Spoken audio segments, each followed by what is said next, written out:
ضمن مشروع لن ننساك،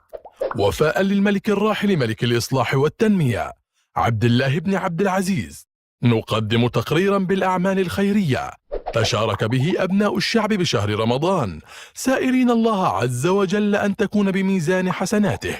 وتمثلت أهمها بتوفير 200 تذكرة طيران للعمرة شامل الإقامة لمدة يومين، وتجهيز 500 سلة رمضانية للأسر المستحقة، و400 وجبة إفطار يوميا بمشاركة الأسر المنتجة، مع 200 عيدية للأيتام و200 بطاقة مسبقة الدفع للعمالة الوافدة يوم العيد. أيضا توزيع 300 كيلو من التمور على المساجد، مع 400 صندوق من الماء البارد، إضافة ل7,000 نسخة من القرآن الكريم. نسأل الله عز وجل بأن يغفر للملك الصالح وأن يجعلها في ميزان حسناته.